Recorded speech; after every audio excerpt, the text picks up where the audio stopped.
Hello, everyone. I wanted to welcome you to our fourth panel session and our second day of this, I would say, quite amazing conference.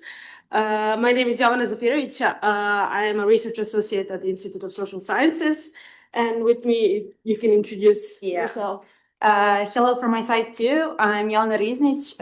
I'm research assistant from Institute of Social Sciences.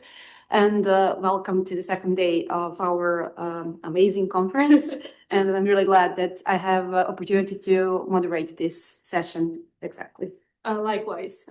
Today we start with our keynote lecturer, Milica Antić-Gaber, who's joining us from University of Ljubljana. Welcome and thank you. And then we continue with our other presentations. So right now I'm giving the floor to Milica and we can start. And also hello to everyone from Zoom as well. Thank you.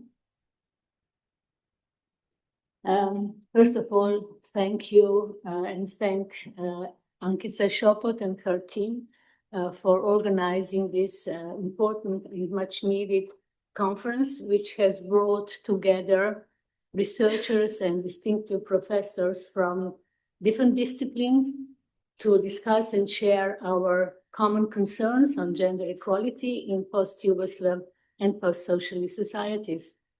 The dialogue between disciplines, as well as among the researchers in the region, had gradually faded away, at least from perspective of Slovenia. But over the last decade or so, it has begun to revitalize once again. And I'm truly very happy to be a part of this renewed exchange and collaboration. This paper examines the situation of women in politics in post-Yugoslav societies. That means Slovenia, Croatia, Bosnia and Herzegovina, Serbia, North Macedonia, Montenegro, and Kosovo. And it is one of the results of cooperation in the Gender and Politics Research Network in Southeast Europe, which was established in the very same building in November 22 to promote regional cooperation and collaborative approaches. Since then, a network published one thematic issue, if I'm not wrong, maybe there are some more publications of the journal, one monograph, and there is also a forthcoming book titled Women's Representation in Southeast European Politics, edited by colleague Liliana Čičkarić, Marcela Douti, and myself.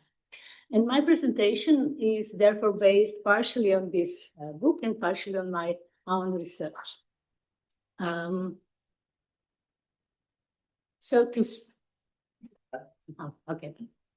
start, for me, I think that the key question is the following. Despite the decades of institutional formal reforms and formal commitments to gender equality, women in politics across the region remain underrepresented in positions of real influence or power. So key question, therefore, is why there is a persistent gap between normative perspectives, established institutional mechanisms for gender equality in politics, which we were talking yesterday, and its actual realization in post-Yugoslav societies. This is not an easy question. It requires a multi-level analysis, intersection of institutionalism studies, representation theory, and post-socialist transition studies. Analysis in the region demonstrate that formal compliance with gender equality policies and special mechanisms does not automatically produce a redistribution of political power. This analysis highlights that gender equality is not just a legal issue, as it was presented yesterday. It's a structural, political, and cultural one. Advancing women's political empowerment depends not only on quotas and party reforms, which are important elements, not to be mistaken, yet it includes also the impact of specific historical and societal factors that will be discussed in my presentation.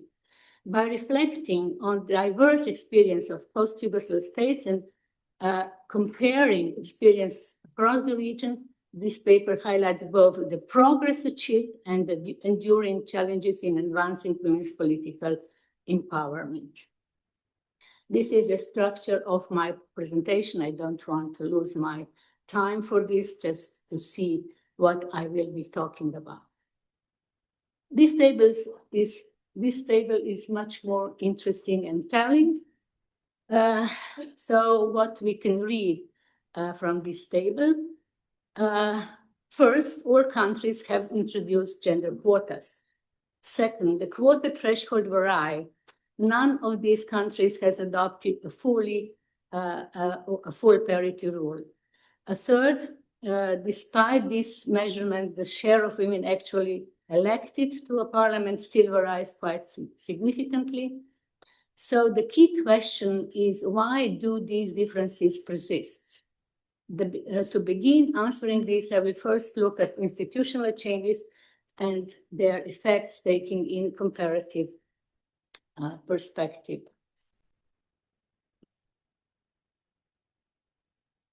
Over the past 2 decades, post-Yugoslav countries have undergone a marked process of institutional convergence in the field of gender equality politics. As we've seen, all states in the region have adopted some form of gender quota regulation, typically required from between 30 to 40% of candidates on electoral lists belong to the underrepresented sex. This convergence has been driven by a combination of Europeanization pressure and international norms, internal pressures from civil societies and women's organizations, and domestic reform agendas. Yet, despite the apparent alignment in formal rules, outcomes diverge significantly. Women's representation in national parliaments ranges from around a quarter up to 42% in North Macedonia. The variation points to a central analytical puzzle. Why do similar institutional frameworks produce different levels of women's parliamentary representation? The comparative overview of gender quota systems and women's parliamentary representation reveals a clear pattern of institutional convergence alongside outcome divergence. This variation cannot be explained only by quota size or timing of adoption alone, as early adopters such as Bosnia and Herzegovina in 1998 performed worse than later reformers. Instead, the decisive factor lies in quota design and implementation mechanisms, particularly the presence of placement mandates or strict and strong penalties. Countries such as Serbia and North Macedonia, which combine high quota thresholds with rank order, ZIP rules, achieve the highest and most stable levels of representation. By contrast, systems lacking such provisions, such as Croatia, Montenegro, and Slovenia, exhibit lower or more volatile outcomes, even when existing formal enforcement mechanisms are relatively strong. Slovenia is particularly illustrative, and I can talk later much more about it. Despite district legal sanctions, the absence of placement rules allows parties to retain control over candidate placement, resulting in this year's election a decline from 40% to 36%. Also, due to the party that had the highest percentage of women in parliament in the previous election, that lost more than 5 percentage points of the electoral support. And it seems that there is a rule: when center party or center-left party lose the votes, less women are elected. Similarly, Bosnia and Herzegovina demonstrate that early adoption without effective enforcement produces limited gains. And Kosovo, with its reserved seat model, ensures a minimum threshold, but also shows that such system can generate modest spillover effects. Overall, the data confirms that gender quota provisions in the electoral laws are necessary but not sufficient instrument. Their effectiveness depends on how they are embedded within electoral system and mediated with enforcement mechanisms and by party practices. This reinforces the shift in the literature from a focus on critical mass toward nuanced understanding of representation, which you can find some more in the works of Drude, Dalarep, and Phillips. and shift towards critical actors perspective. We can therefore see that placement rules lead to highest representation, like Serbia and Macedonia cases. Weak enforcement leads to lower outcomes, like in Croatia and Montenegro. Reserved seats can have sticky floor, as the case of Kosovo shows, and instrumentalization of gender quotas is quite often, and quota can be strategically used by parties without changing power relations. There is also a risk of symbolic inclusion with loyalty-based promotion, which can be found in reports of Čičkarić for Serbia or Šinko for Croatia. As I've said in the beginning, my presentation, political structure can increase or limit women's engagement. The comparative evidence suggests that gender quota in post-Yugoslav countries are not only shaped by their formal design, but also by the broader political regime in which they operate. While democratic system may produce more variable but substantively meaningful outcomes, hybrid and increasingly authoritarian regimes can generate high levels of women's parliamentary representation through centralized control, thereby decoupling descriptive representation from actual political power and weakening the transformative potential of gender equality policies. In the case of Serbia, where autocratic or semi-authoritarian regime can implement quotas more effectively, but for the different reasons than democratic equality. This produces an authoritarian facilitation paradox. For example, as Lončarić writes, and what has been repeated several times yesterday, Serbia has expanded gender equality measures, adopting key laws, increasing women's presence in top offices. Yet, these reforms are instrumentalized. The regime uses them to project progressiveness while simultaneously advancing conservative anti-gender agendas, balancing international legitimacy with domestic political control. This is also possible due to centralized party control in all our countries. In such systems, quotas become tools of regime management rather than instruments for democratic inclusion.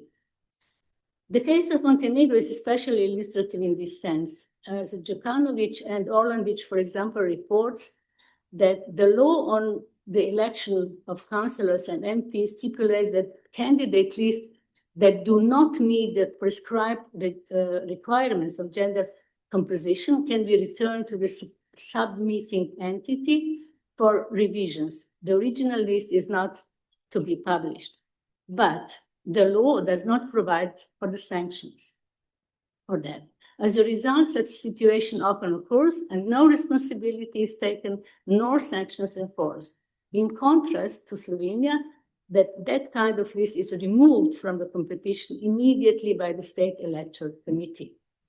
So institutional context further shapes the effectiveness of quota, and Bosnia and Herzegovina represent the clearest example of how complex governance structure can undermine political implementation.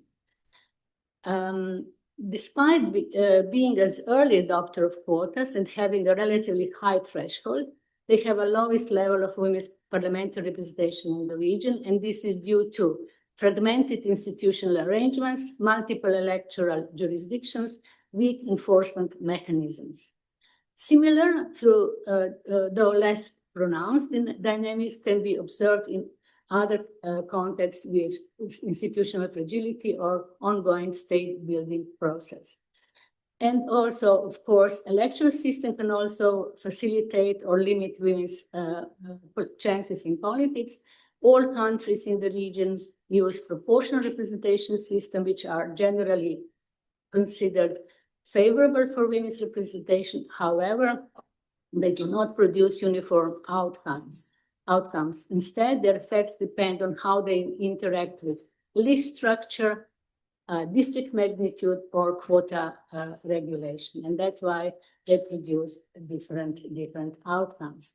And party gatekeeping is widely known as a structural constraint And across all cases, a central structural limitation lies in the role of political parties that are mostly centralized.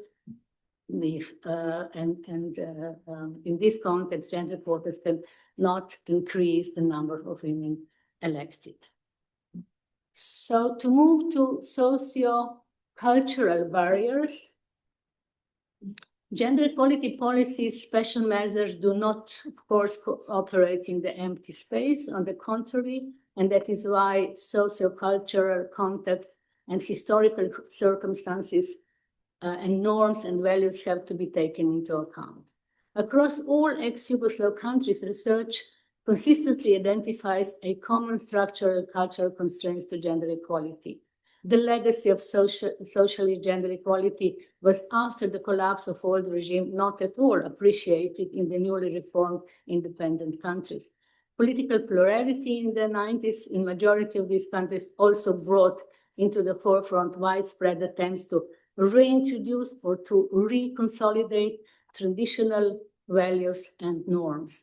This produced what scholars often call a hybrid gender regime. That means formal equality with a persistent traditional norms. Moreover, war, nationalism, and economic crisis reinforce the retraditionalization processes. In post-war societies, there are developed forms of militant masculinity that are linked to war experience and valorization of strength, protection, and sacrifice.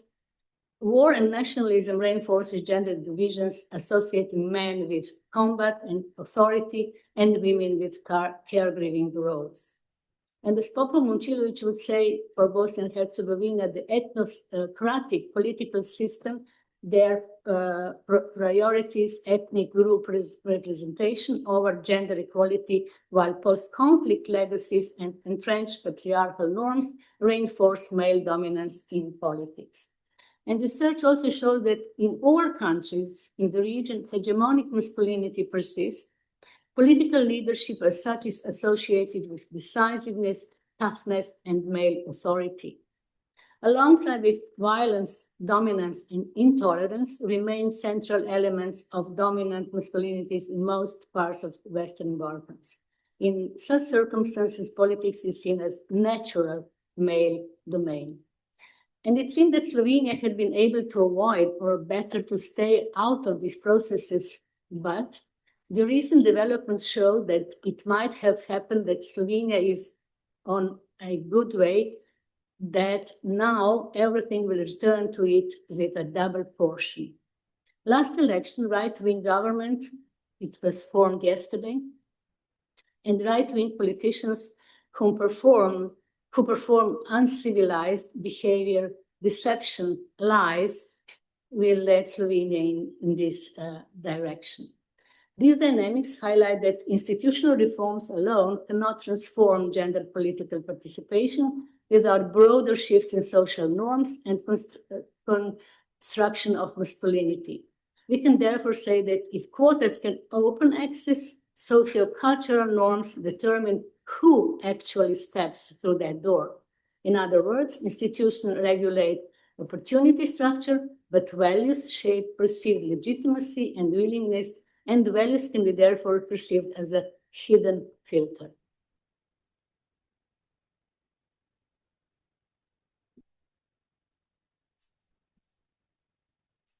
Over the past 30 years, the countries in the region have undergone far-reaching political, social, and economic changes.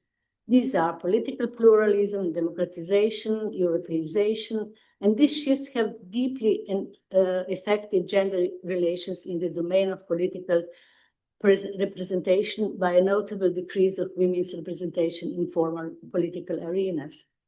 In response, a diverse array of actors have been mobilized to challenge this exclusion and promote more gender-inclusive political arenas.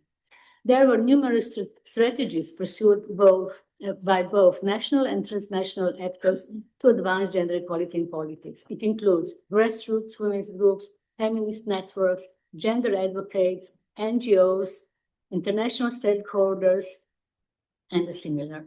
Their efforts helped establish institutional mechanisms such as gender policy offices, parliamentary committees, party-based women's sections, and the cross-party women's coalitions. At the same time, legal and political policy frameworks evolved with the adoption of gender equality legislation and the influence of EU accession criteria acting as key drivers of institutional change. But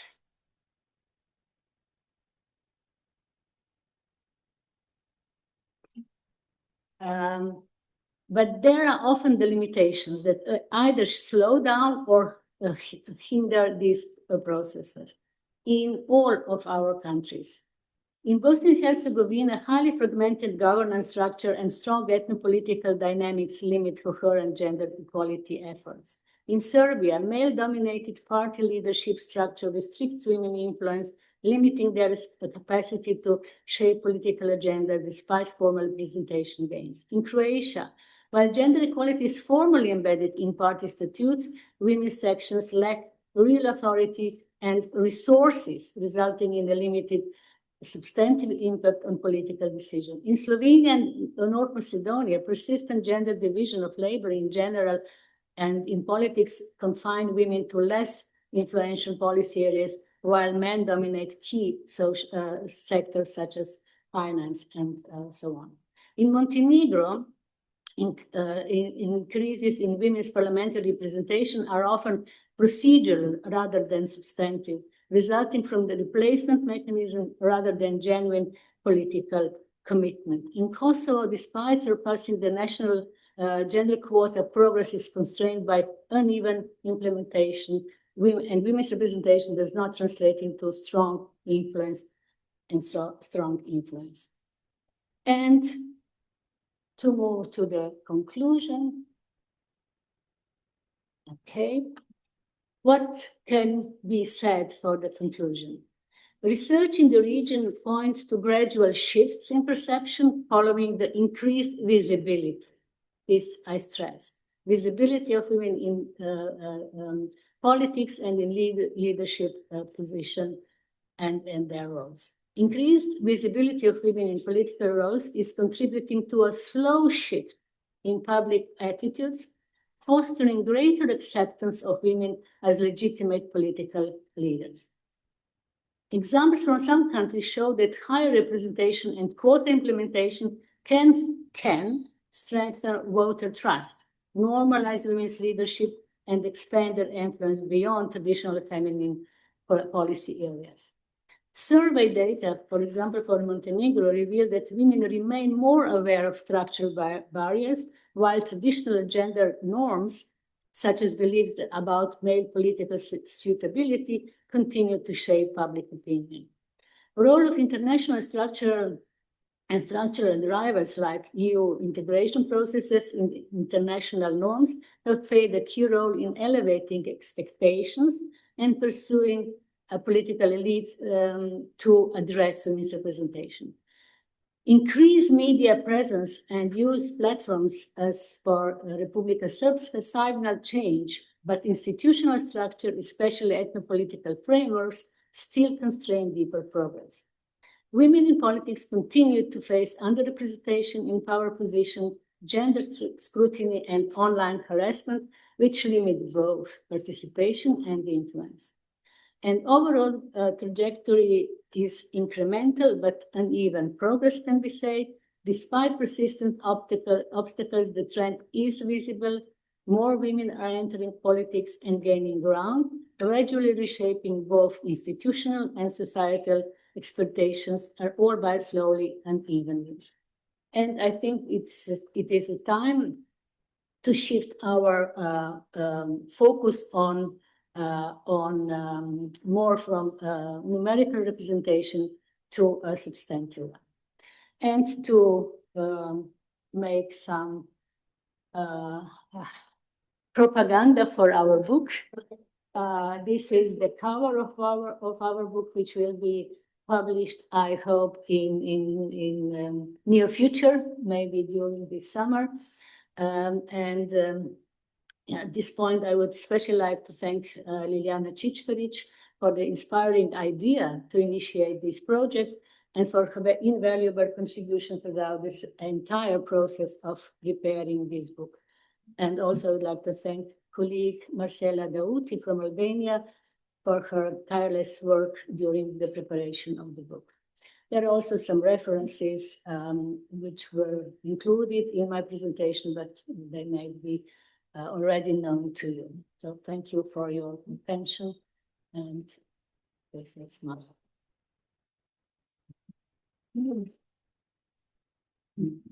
Thank you, Milica, for the lecture. And now we're starting with our presentations. Our next presenter is Diana Vukomanovic from the Institute of Social Sciences. So Diana, the floor is now yours. So, Thank you. thank you. Unfortunately, I do not have PowerPoint presentation, but I have paper. In my presentation, I would like to advocate for reconceptualization of gender equality as a core democratic resilience process. So I will highlight several points which to my mind are important to emphasize. Post-Yugoslav gender equality beyond transition and Europeanization. In post-Yugoslav societies, I'm trying to keep in mind the time.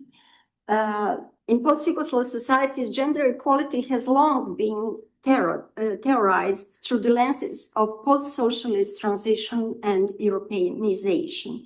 These approaches implicitly assume that alignment with EU norms and institutions would generate progressive gender outcomes.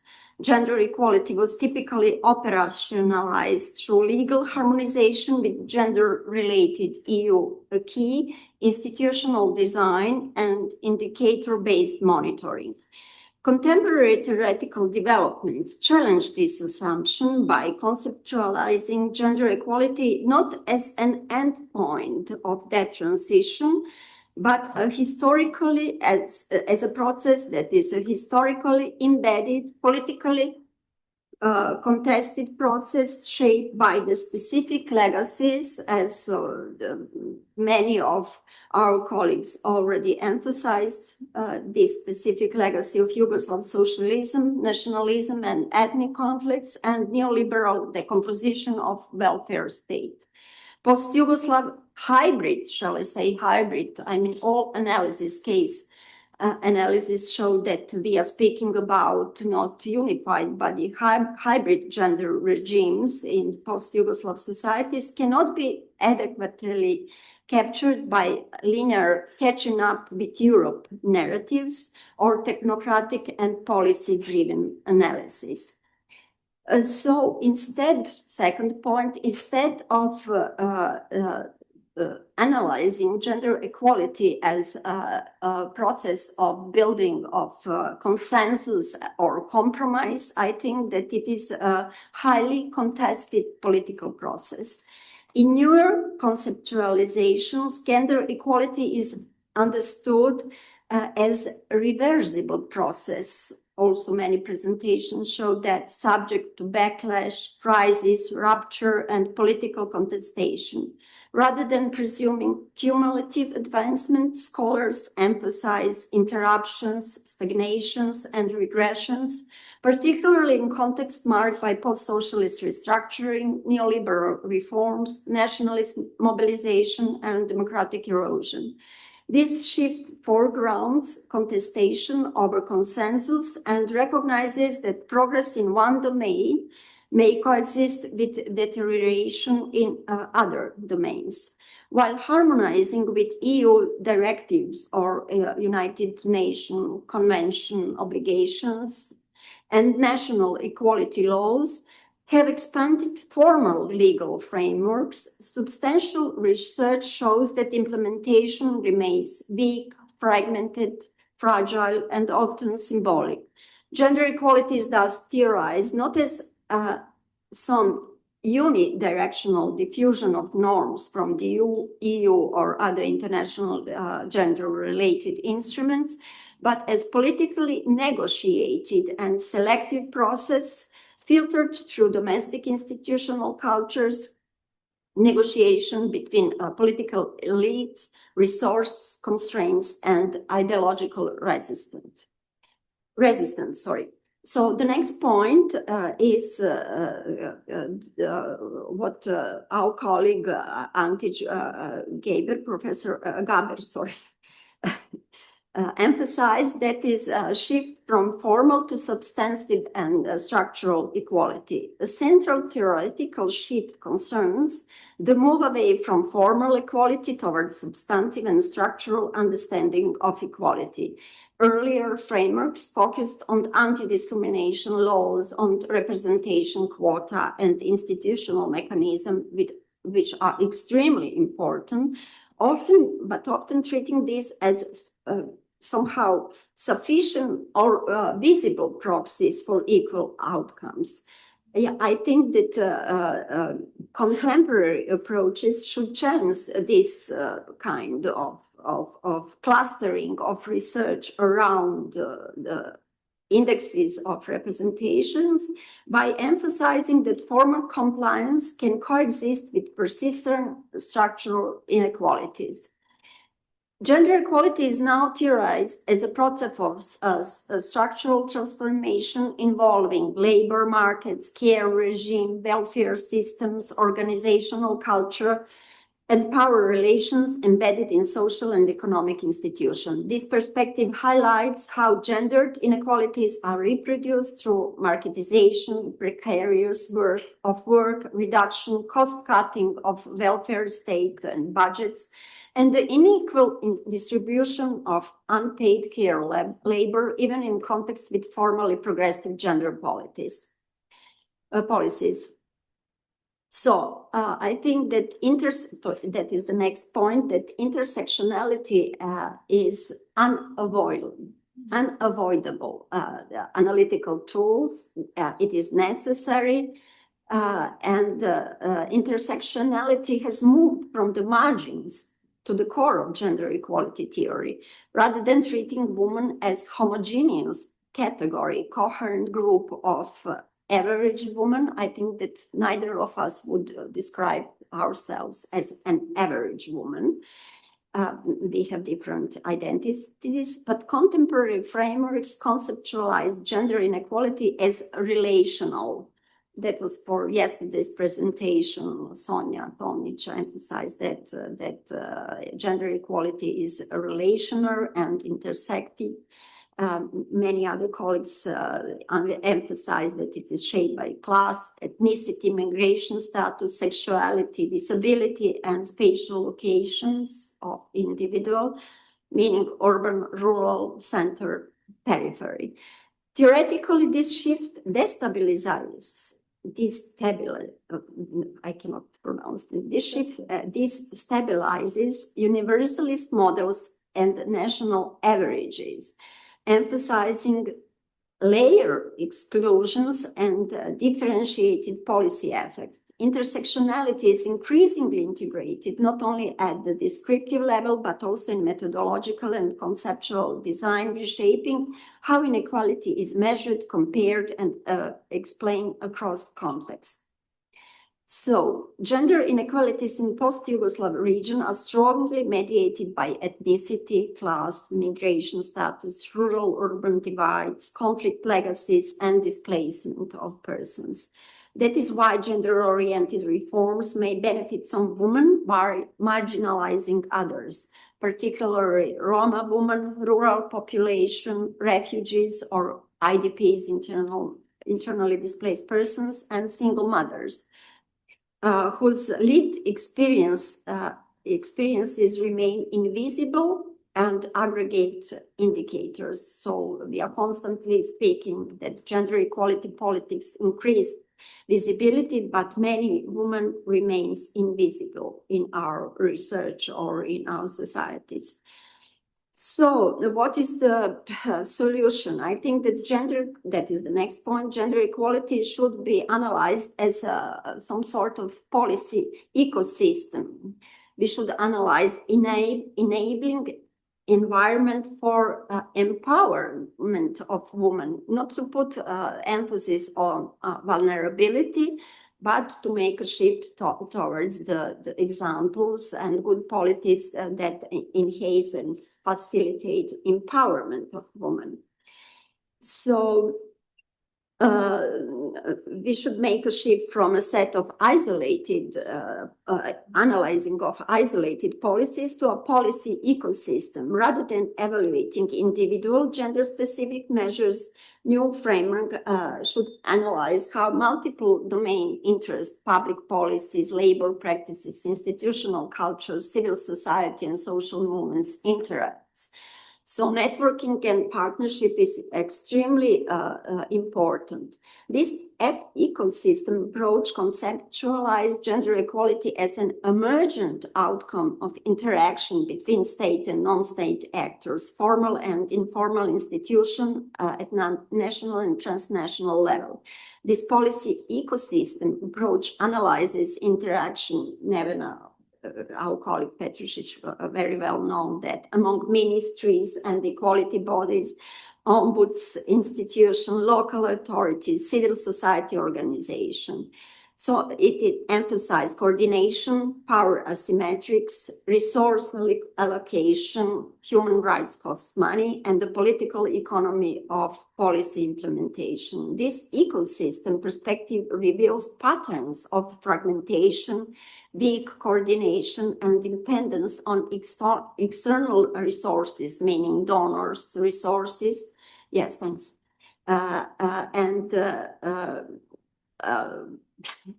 So I'm confused.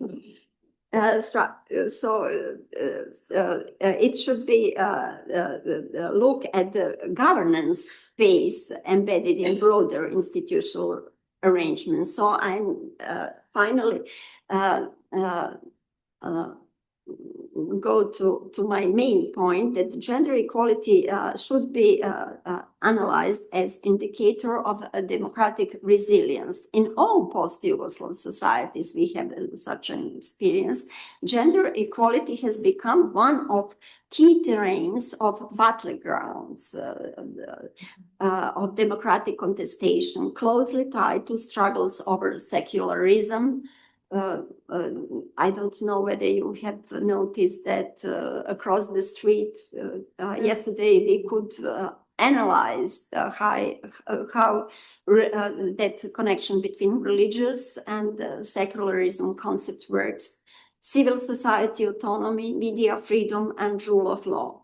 Recent frameworks interpret struggles over gender rights not merely as a social policy issue, but as marginal social or cultural conflict, but is central to broader process of democratic resilience or erosion. In this view, anti-gender mobilization, attacks on civil society organization, feminist and LGBTIQ plus actors are understood as part of wider undemocratic, authoritarian and illiberal trajectories. Gender equality is thus reframed from a social policy issue to a core democratic concern directly linked to rule of law, human rights and civil liberties, and participatory governance. A gender-responsive civic space. So what we are doing with this discussion and with our work, we are continuously try to broaden that civic space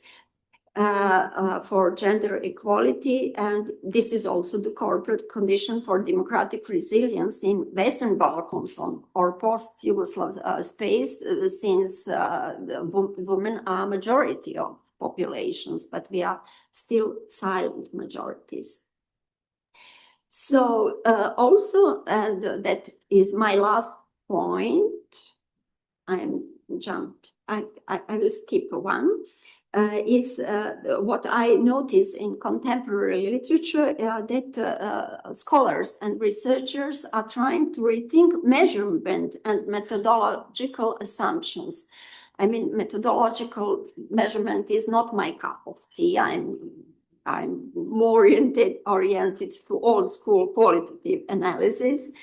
but many scholars are put into question dominant measurement tools such as compound gender equality indexes that may inadequately capture the cultural, institutional, and historical specificities of post-Yugoslav societies. Static indexes and snapshots, like, for example, indexes of the European Institute for Gender Equality, but that is only for European countries.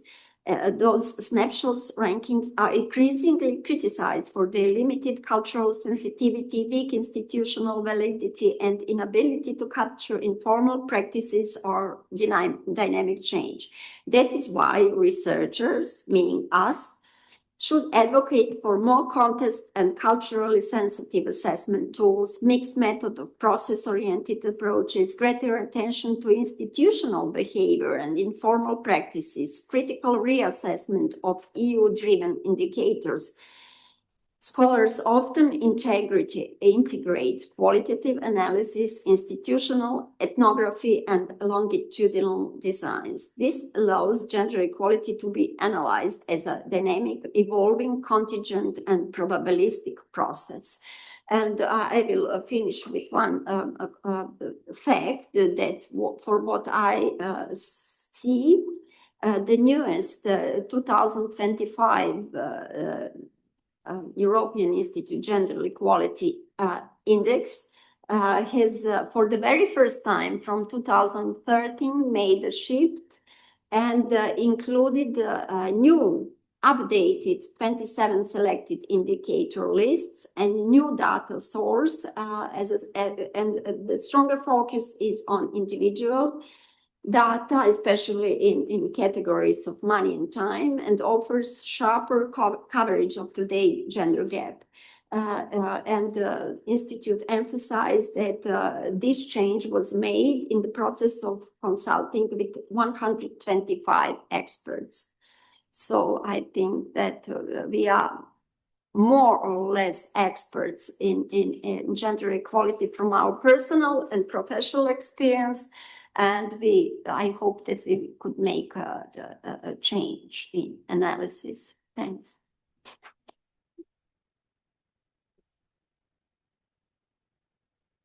Thank you, Diana. Thank you for your presentation. It was really, really interesting, and I'm really looking forward to our discussion and questions. So our next speaker is Jana Hodžić. She is a PhD candidate at the University of Graz. So the floor is yours. Thank you. Thank you.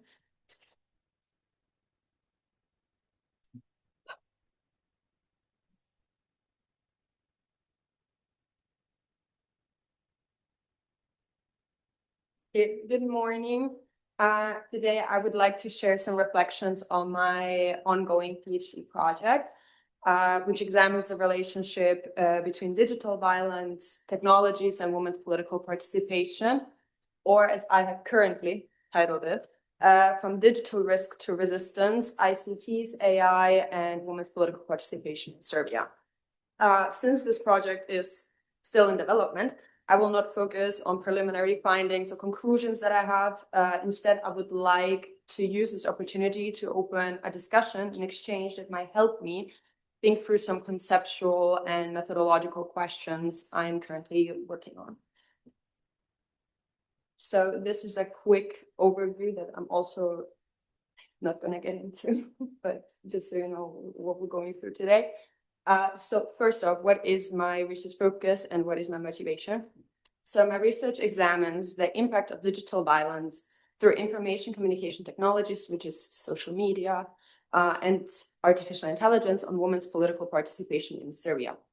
Violence and the threat of violence have long been used as tools to suppress political participation, especially among marginalized groups. This is not a new phenomenon. However, what has changed significantly is the environment in which such violence occurs.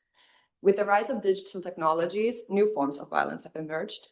This includes cyber harassment, online abuse, doxing, coordinated hate campaigns, and more recently, AI-driven practices such as deepfakes and synthetic media manipulations.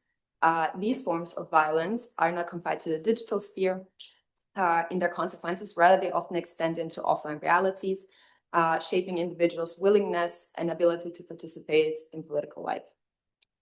A key starting point for my research is the understanding that the digital sphere is not politically neutral. Instead, it reflects and often intensifies existing social and political power relations and structures. In many contexts, this means that digital spaces reproduce and amplify patriarchal structures, gender inequalities, and that already exist offline. As a result, digital tools influence not only who participates in political discourse, but also whose voices are amplified, marginalized, or silenced. Among those disproportionately affected are women, particularly those engaged in political activism, public debate, or institutional politics. So what is the research gap and what I'm trying to contribute? So the existing research has extensively examined the negative impacts of digital technologies on marginalized groups, including women. There is substantial literature documenting online harassment, gender-based violence and abuse, and the silencing effects of digital violence. However, there are three key gaps that my research aims to address. The first one is that there is relatively limited work that directly connects digital violence to women's political participation, especially in a systematic and context-specific way. Second, the Western Balkans and Serbia in particular, and their specific political social dynamics that remain underrepresented in this body of literature. Third, and perhaps most importantly, much of the existing research tends to frame technology primarily as a barrier or risk factor. Less attention has been given to how women actively navigate these challenges and under what conditions digital technologies can also function as tools of resistance, solidarity, and political empowerment. So my research focus, therefore, seeks not only to examine constraints, but also to understand agency. Ultimately, years ahead, looking into the future there, the goal is to contribute to both academic debates and policy discussions by identifying conditions under which safer and more inclusive digital environments can be fostered. So, empirical context of Serbia. My research is situated there because Serbia provides a particularly relevant case due to several overlapping dynamics. On the one hand, the country has experienced process of democratic backsliding, including increased pressure on independent media, civil society organizations, and political opposition. These developments are often accompanied by nationalistic and patriarchal and exclusionary rhetoric. There we go. On the other hand, Serbia has also witnessed significant waves of political mobilization, including large-scale protests in which young people, particularly students, have played a visible and active role. Digital platforms have been central to these mobilizations. They are used for organization, communication, and the dissemination of information. At the same time, these same platforms are also sites where harassment, intimidation, and gender-based violence occur. This dual role of technology as both an enabler of political participation and a tool of exclusion is central in my research. So ICTs and AI. I've been working very much to define these two in my research. So information and communication technologies refer broadly to digital tools and platforms that enable communication, information exchange, and interaction. This includes social media platforms, messaging applications, online forums, and other digital infrastructures. Artificial intelligence in this context refers to computational systems that are capable of performing tasks typically associated with human intelligence, such as pattern recognition, content generation, and automated decision-making. AI plays an increasing important role in shaping digital environments, not just digital ones. It is used in content moderation, recommendation, algorithms, and increasingly creation of synthetic media, including deepfakes. These technologies can both mitigate and exacerbate digital violence. For example, AI can be used to detect harmful content, but it can also be used to generate it. So again, this dual role. My methodology, as it is still in development, this project, I'm thinking high, but I would like to do a mixed methods approach. The first component consists of expert interviews with activists, academics, NGO workers, ICT and AI experts, as well as women politicians or former candidates in Serbia. Here I'm interested in understanding patterns, lived realities, and broader political or legal dimensions surrounding digital violence and women's political participation. The second component, and I know quantitative methods have their downsides. However, I would like to conduct a survey focused on Gen Z women specifically born between 1995 and 2007 in Belgrade. I became increasingly interested in this generation because younger women often experience political participation and digital spaces deeply connected with each other. So I would like with the survey to explore questions surrounding exposure to online gender-based violence, political participation, and the perception of ICTs and AI. But again, at the same time, quantitative methods have their downsides, access, ethics, and so forth. So I'm still moving through that a bit. To conclude, I'm missing a slide. No, doesn't matter. So to conclude, my project ultimately aims to better understand how digital violence shapes women's political participation, while also exploring the broader relationship between technology, democracy, gender, and public space. Because this project is still evolving, as I've mentioned by now 500 times, I am especially interested in feedback, critique, suggestions, and interdisciplinary perspectives. Thank you very much. And I look forward to it.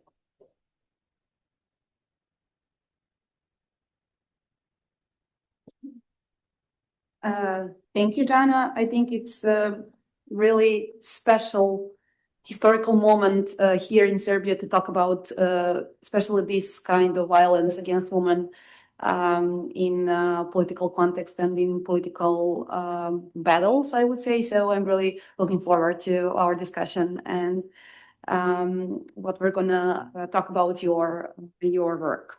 So our next speaker is Charles O. Warner III from Faculty of Social Sciences in Belgium. So the microphone is yours. Thank you.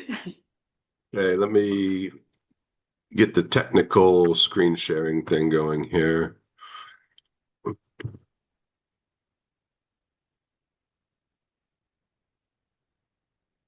Is everybody seeing the main slide? Or it's coming up, it looks like. Okay, good. Everything okay? Yeah.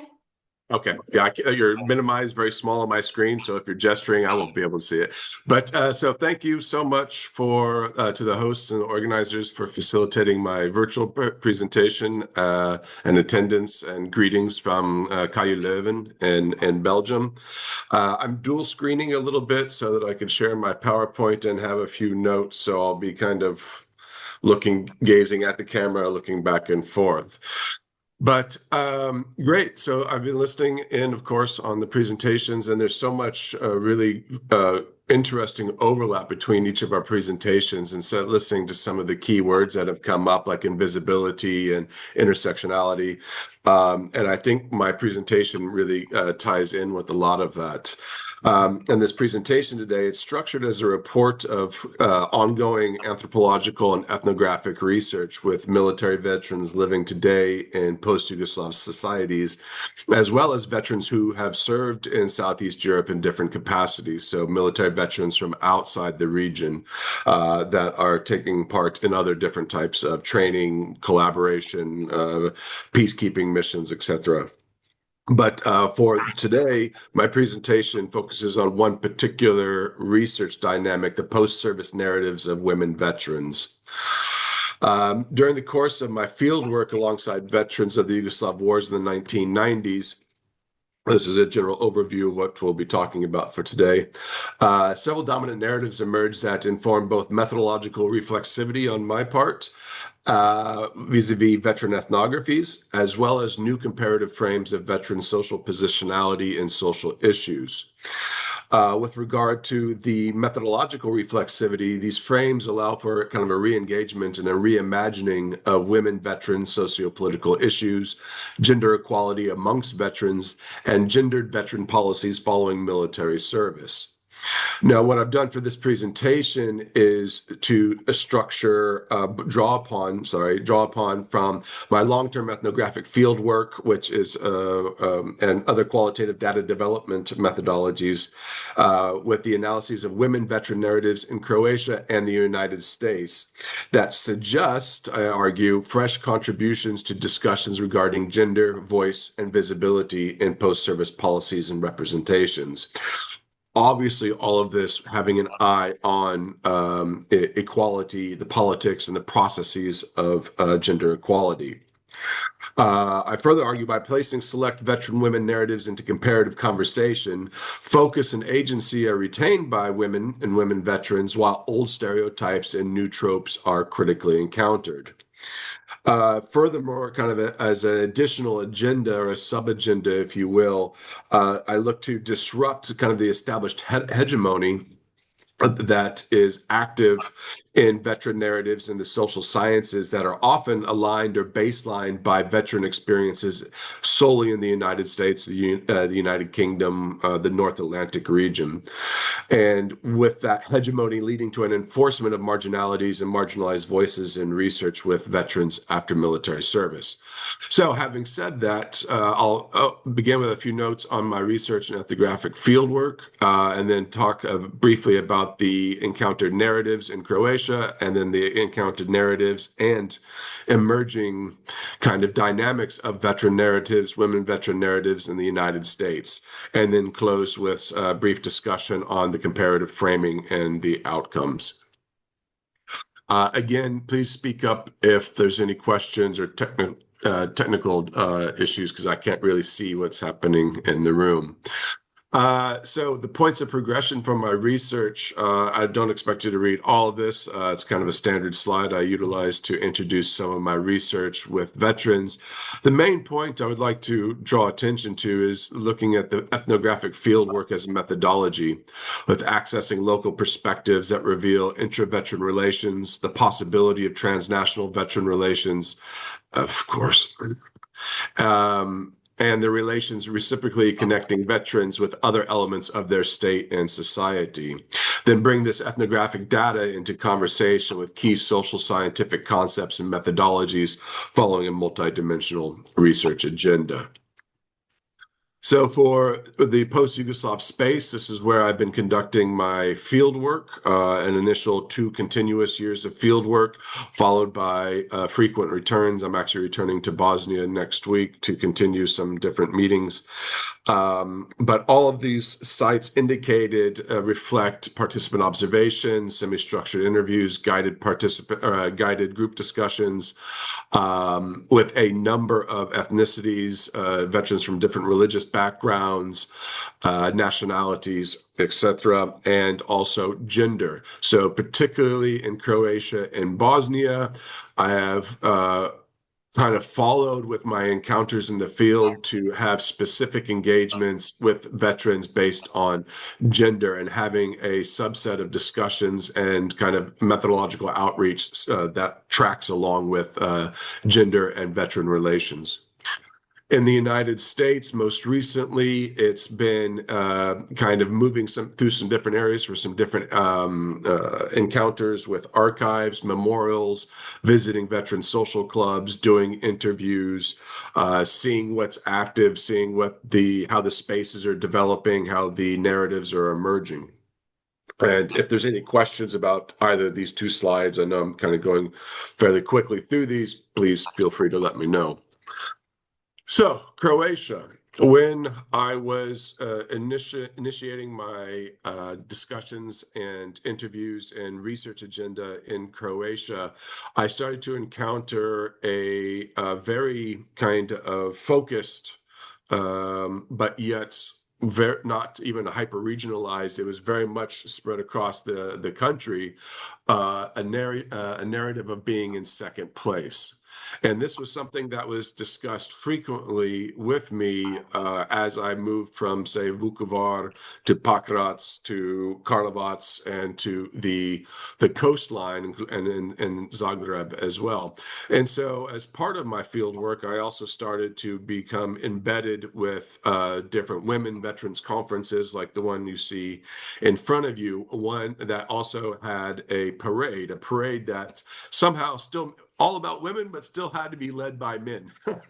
I'm not going to spend a lot of time talking about that. I got some mixed responses from the men while I asked why they were the ones in front of the women's parade, but I'll leave that anecdote for another time. But the conference was titled Woman, Mother, Warrior. And within that conference, there were different narratives that came out, shadows, talking about the roles within the family, caregiving, traditional women's roles in patriarchal societies, and other similar aligned conversations. But what always kept coming up was this second place. And as a researcher and looking at it in a comparative lens, I was very curious about how the subjectivities of women veterans in Croatia compared with the subjectivities of women veterans and their narratives outside of Croatia, and then putting these into conversation to see what emerges, the similarities, the differences, and what we could learn from placing these different narratives into conversation. Now, moving from Croatia, where we have this second place trope, shall we say, in service and society, with the narratives of life after service and presence in the politics, I'm wondering then how memory activism, and I have a brief kind of synopsis. There's a number of different ways of defining and engaging with memory activism and memory politics. So this is not to be exclusive of other kind of, say, definitions or concepts involved with memory activism. But in a nutshell, what I'm kind of speaking about when I say memory activism is contained here on this slide. Looking at how women veterans, by engaging in memory activism, are driving societal progressivism, with specifically looking at to the general theme of our conference today, gender equality. This is kind of an open-ended question. It's one I'm arriving at, and I have data kind of suggesting that there is a way forward by following with this line of logic and seeing where it goes and seeing if this is a dynamic in memory activism and veteran studies that can be brought together for the benefit of both fields. Now, with second place in Croatia, we move to I am not invisible in the United States.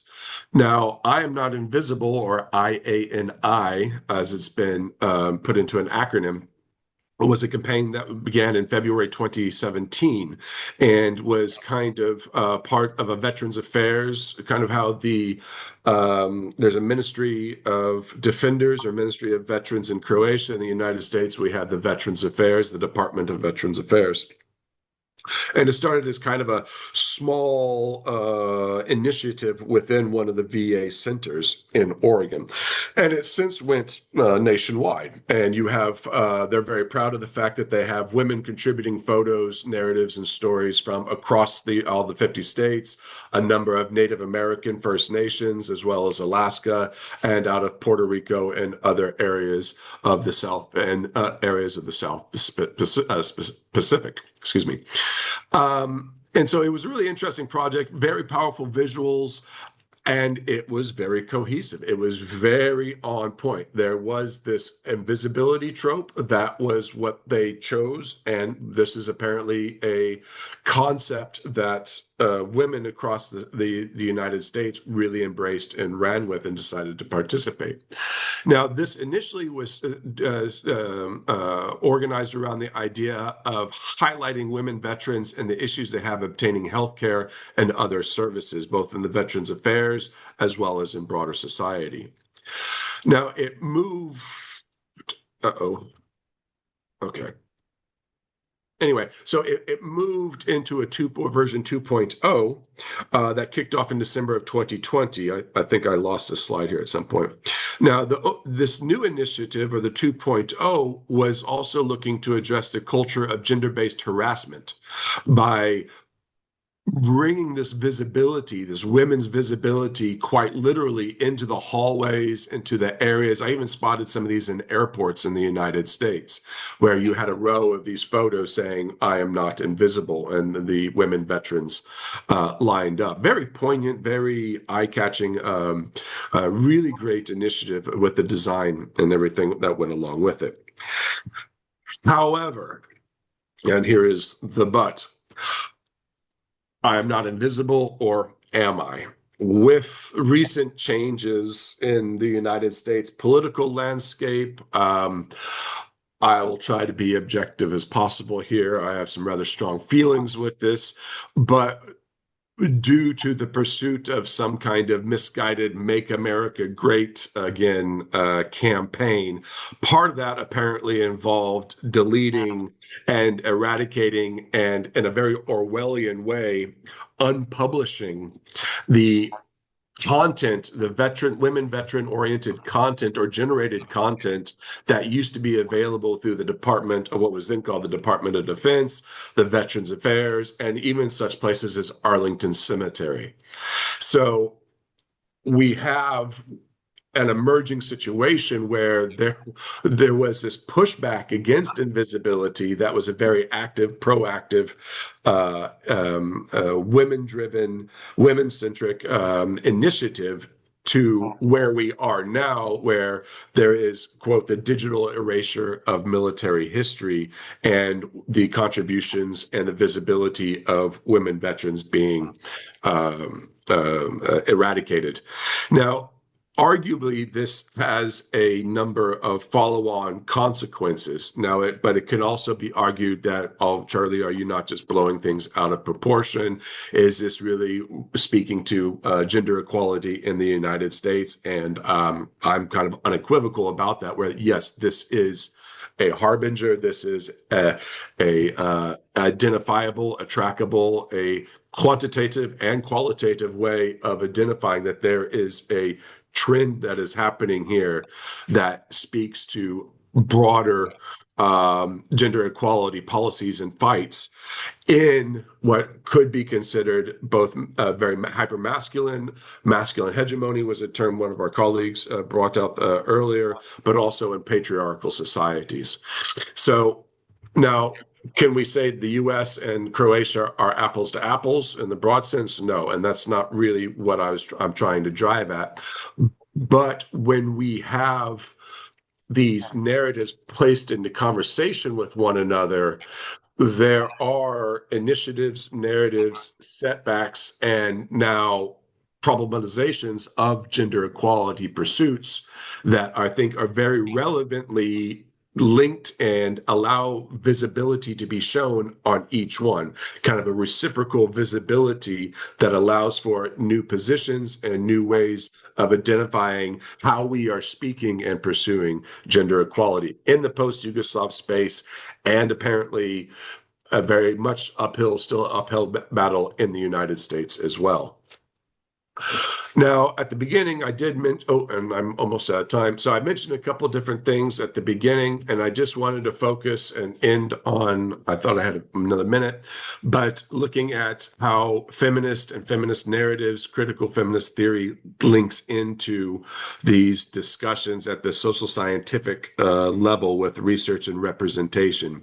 Because one of the things that I've encountered both in the United States and in Croatia is a adamant kind of rejection by research interlocutors of intersectionality, feminism, feminist research, feminist, not nomenclature, but kind of a rejection of a self-identification with this.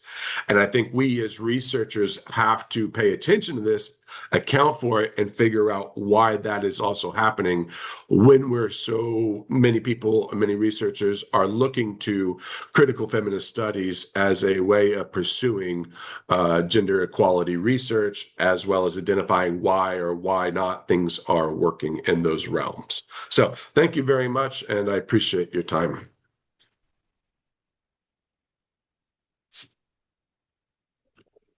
Thank you, Charles, for this presentation. Hopefully later we'll have a fruitful discussion that might help you more with the framing of your research. Our next presenters are Sanja Cukut-Krilic and our own Jelena Predović-Despić.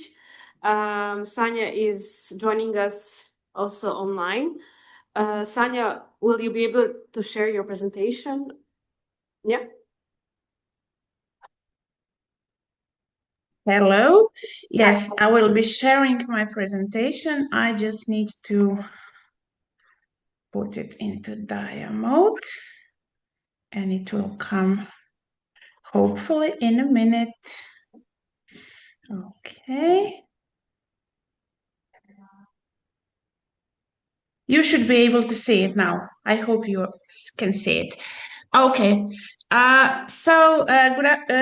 Hello, everybody. Thank you for this opportunity to be able to present this joint work by myself and Jelena. We have been working together on a COST project entitled Transnational Family Dynamics in Europe. And this presentation actually stems from this work. When Jelena invited me to participate at this conference, I was quite glad because basically this is my PhD topic, which I'm coming back to in my work occasionally. And when we're thinking how to actually structure this presentation, we decided to focus on temporality. We decided to focus on temporary migration, on what is perceived to be temporary migration, but is actually a lot of times not temporary migration because, of course, as we all know, it often becomes permanent. And we focused on this, let's say, joint post-Yugoslav space, which is still important to understand the migration dynamics, not only in Slovenia, but also in the former Yugoslav states, because the former Yugoslav states, especially Bosnia and Herzegovina and Serbia, as you see here, are still the most important, let's say, sending states for migration to Slovenia. And we are focusing on in our presentation today on two groups. One are the forced migrants that came to Slovenia during the war in Bosnia. So this is the work and the interviews that I did here in Slovenia. And we're also focusing on what we call in migration studies, temporary labor migrants, or even mobile workers, women who have migrated from Serbia to either Slovenia or to other Western European countries, primarily Germany. And we wanted to explore a bit this part on how gender and informal work that these women did actually had an effect on their legal status, on the legal precarity, and also on their transnational family life. So basically, this is what I will be presenting today is input from two separate strands of work, but nevertheless, we try to connect these two. So maybe just to start off, women, of course, not only in gender studies in general, but also in migration studies, were mostly seen previously as dependents, as the focus was, of course, on male migration. Although, of course, throughout history, we could witness different cases of women who were making also independent migration decisions. But this was basically the let's say, the dominant trend in migration studies up until several decades ago. And of course, women did have an active role, not only in labor migration, we have numerous historical examples, but also during war and displacement, women are those who are mostly responsible for organizing family survival. So basically, first group, forced migrants from Bosnia and Herzegovina and Slovenia. This is quite an old story, but still, nevertheless, I think it's still important because it shows the effect of what we call today temporary protection regimes on particular individuals. Slovenia had temporary protection for forcibly displaced people from Bosnia and Herzegovina from 1992 till 2002. So basically, this meant in practice that these people had very, very limited right to work. So basically, it was not possible, I think it was not possible to work for more than 20 hours per month, so something very, very minimal. So this state of limbo, this state of, let's say, protracted temporary protection lasted for 10 years, which of course meant that people were resorting to other options.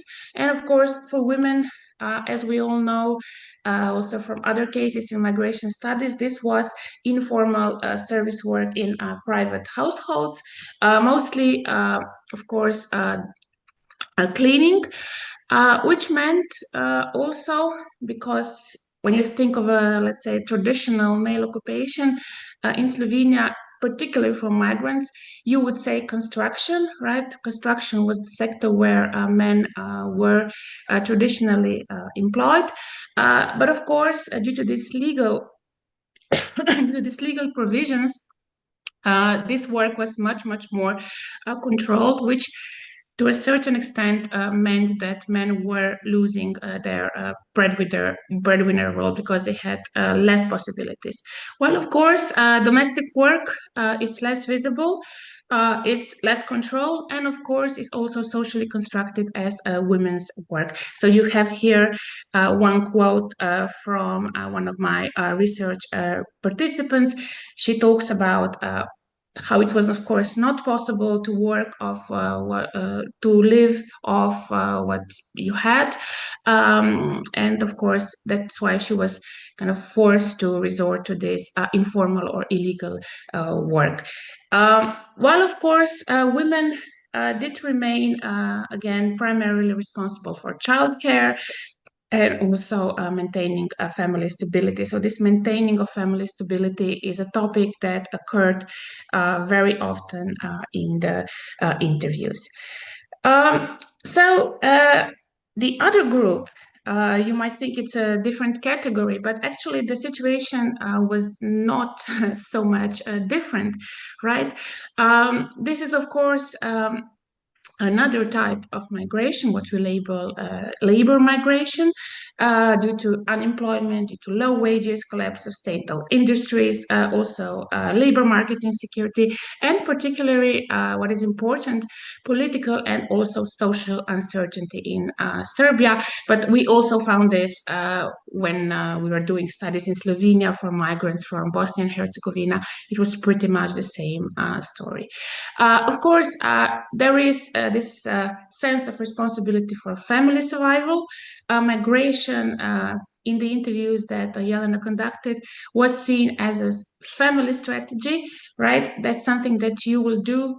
You will give everything for your family, as you see here from one quote. And of course, what was important to this regard, and coming back again to this issue, which was mentioned many times during these 2 days, also this need to balance working either in Slovenia or in Germany or in other countries with also family obligations, which meant that you would leave Slovenia, Germany when this was deemed appropriate, right? When it was necessary. There were also expectations towards care for parents, elderly family members, right? And also children. So basically, a lot of these double or even triple burdens for women. Also, a lot of shifting between countries, not only between Slovenia and Serbia, but also maybe Bosnia and Herzegovina Slovenia because there were a lot of family members also living in other countries. And as I said in the previous case, in the case of forced migration, also migration was seen as a family strategy. And in this case, managing separation, this longing and also the idea of belonging and emotional labor that women did was seen as very important. So also, when I was saying that this is something that we usually term temporary migration, of course, life changes, life courses change, and a lot of women were also, some women were also considering permanent relocation, either to political instability, right, to Slovenia or to another EU country. But one of the motivations or one of the reasons for considering or not considering this permanent relocation or migration, if you want to call it, also stemmed from family needs, right? So a lot of these women had children that were let's say, a bit older. They were no longer children, they were minors, they were students, or they were already employed. So this idea of having children and family members geographically close by, was seen as very, very important, because this ability to come back if needed, right, in case of emergencies, was really, really of crucial to them. That's why this rotation, right? Of course, these women, because they were performing informal work, again, mostly in private households, although not exclusively, also balanced these longer stays abroad, right? Because due to legal reasons, you cannot stay for example, in Germany, in Slovenia, if you don't have a permit for more than 3 months consecutively, right? So they balance this longer stays abroad with longer periods at home. So, of course, longer working hours meant higher net pay. This is something we see often in these migration situations, not only in women, also in our research with men, but also, of course, extended family absences. So they were very, very ambivalent, as I mentioned, about permanent migration, due to language, due to family separation, due to this uncertainty of shifting back and forth. Maybe I should also emphasize this psychological moment that also comes with this. A lot of difficulties, not difficulties, but I would say issues, because, of course, of this constant shifting back, forth, in a way, also this sense of being responsible for their families, for the maintenance and financial provision of their families, which of course is something that also kind of puts a cumulative strain on health and also on relationships, right? Because migration is, if it's seen as a short-term arrangement, often becomes something that becomes extended, and these absences become longer. So basically, this is something I think that in migration studies, but probably also in gender studies, we will have to take into account. So what were the consequences of this informality? Of course, these typical things in both cases, we are witnessing this: loss of pension years, a lack of social protection, de-skilling, right, performing work that is not in accordance with their qualifications, unstable legal status, right, or the inability to regulate this status. In Slovenia, it wasn't, so I said, like 10 years, 2002, so it was very, very much a prolonged temporarity. And of course, in this way, basically this temporary, what is seen as temporary strategy or a temporary vulnerability, often becomes marginalization that is permanent, right? Because, of course, this work is well paid, it pays off better. Like one woman said, work in private households, but nevertheless, it has this very, very practical and real consequences. But family separation and these routines are definitely something that is very much central to this experience of being a temporary migrant, coming also, because intersectionality was mentioned, right, many times also during these 2 days, coming also with this strain on the family and gender perceptions of obligations and these care arrangements. So basically, to conclude, what would be our next research and policy directions in this regard? We have just completed with Jelena a text which will be published in a scientific monograph on labor migration from in this nexus of Serbia, Bosnia, and Slovenia. And also, of course, because we're always witnessing a circular migration, also then other Western countries. But we would really like to, because I think it's a very interesting case, to explore also these gender issues. We have this intersection of migration and mobility regimes, right? So basically somebody is coming to Slovenia, then maybe going to work in Germany on a short-term arrangement. So this is very much complicating also our study of transnational ties and also of transnational families, and also has consequences for the issue of categorization of migration and migration statuses, because of course people are always transitioning in statuses. Migration status, of course, while we use it in official policies and also in statistics, it is also something very, very dynamic. Also, of course, this focus on migration and labor regimes, vulnerabilities.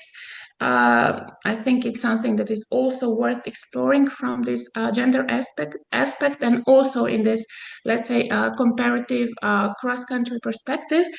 And of course, while these regimes, while these ways of migration are sustaining in a way, not only financially, but also in other ways, migrant families, they are reinforcing also different inequalities.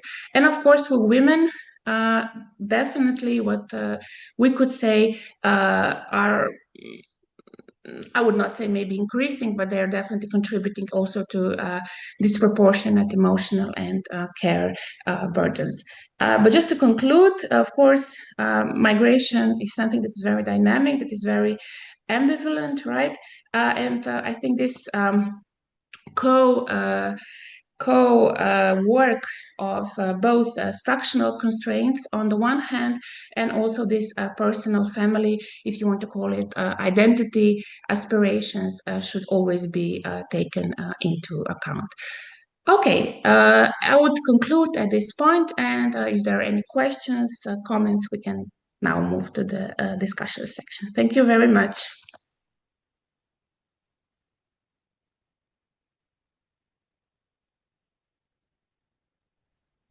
Thank you, Sanja. Now we're starting the discussion. If anyone has any questions for our presenters, we had some lovely presentations, and also maybe for Milica, keynote lecture, please let me know. Okay, yeah, thank you. Please just turn on the mic, yes.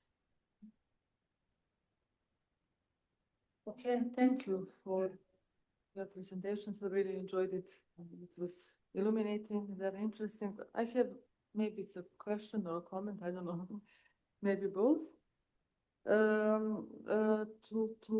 First to Charles, when it comes to your research. I hope that you can hear me.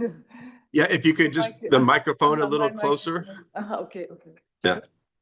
Yeah, it was really interesting, your research project and the role of women veterans. So if I'm not sure whether it was maybe part of your research or not, or maybe it was along the way during your research you dabbled into it or something, when it comes to role of women veterans in, let's say, peace building, reconciliation, because it was focus of several researchers in Bosnia when it comes to role of men veterans in peace building and reconciliation, and what happens when it comes to women. Maybe is this topic a little bit sidelined, silence, or I'm not much familiar when it comes to Bosnia. about these topics. I would like to hear something more, if possible. Also, another point is when it comes to women in politics, which is actually also the focus of my research and was on my presentation during the conference. Here, I think that Diana mentioned very important issue of intersectionality.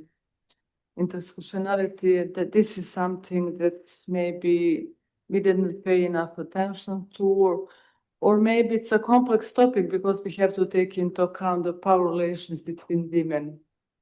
And that is one of the reasons that we maybe avoid to dig into it more deeper. I remember when I was doing that, when it comes to women activists in feminist movement, and it was not so popular to discuss power relations between women's organizations in urban centers, rural areas, and things like that.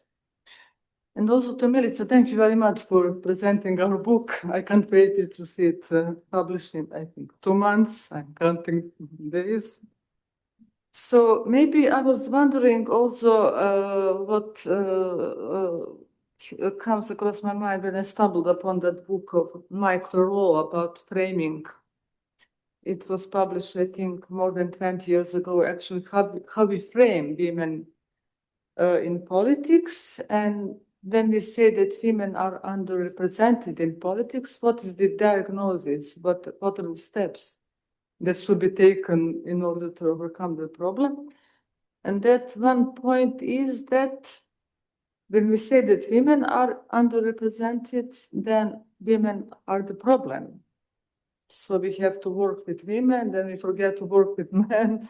And it is, let's say, structured as individual problems of women who are underrepresented. So maybe I was thinking maybe in the near future, I'm sorry, to my knowledge, I'm not sure that we studied role of men more deeply when it comes of women in politics.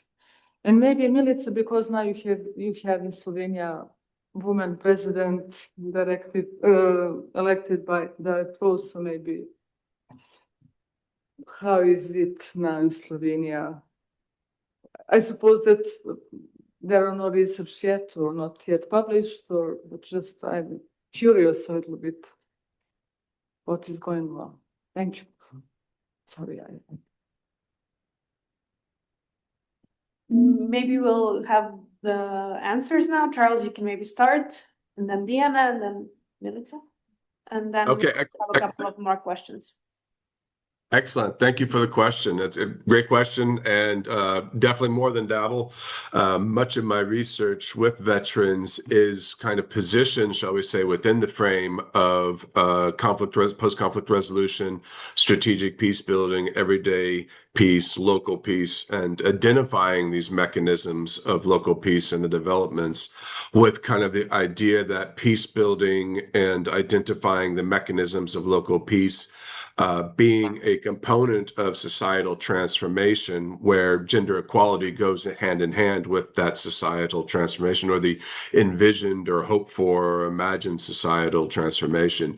And while Bosnia is a key area for my research, I think we can also quite readily move out of Bosnia and talk about Colombia, some different areas in Africa, as well as in Bosnia, and with having this parity, shall we say, gender equality within the narratives and representation and voices active in peace building and the study of peace building and the actualization of strategies, I think is quite key. And one of the issues that comes up with this is a kind of almost like a demographics type of thing where because of or so some logics go, I should clarify, because there are so few women veterans in relation to male veterans, then it's natural that they don't have a stronger representation at the meetings or in the literature and the research, and I think that that's very problematic, and that closely ties into where you start to have the insertion of what's called feminist peace building, feminist peace research. There's emerging bodies of literature and edited volumes that are dedicated solely to that. And while I draw upon that research and engage with it and sometimes critically engage with it, there's a bit of a contestation there with the on-the-ground narratives where you have the women veterans explicitly kind of wanting to be distinct from feminist studies and what is being called feminist peace building or feminist peace research. So that's problematic. I mean, it's an ethics thing. It's a methodological consideration, but yes, it's very much part of my research and not something that's solely within Bosnia, but also in Croatia and elsewhere. So thank you. Thank you, Charles. Diana? So thank you for your question. It is very important where power is in politics. Unfortunately, it is not in quotas. I mean, no matter then quotas are up to 40%. I would quote Professor Marijana Pajvančić's sentence, which really describes the power relations. She said, when the number of women, thanks to quota in parliament, have been increased, the power have shifted to the executive branch of government, meaning that there were not enough female ministries. And when the number of female ministries in executive branch have been increased, the power has shifted to the management of public enterprise management boards.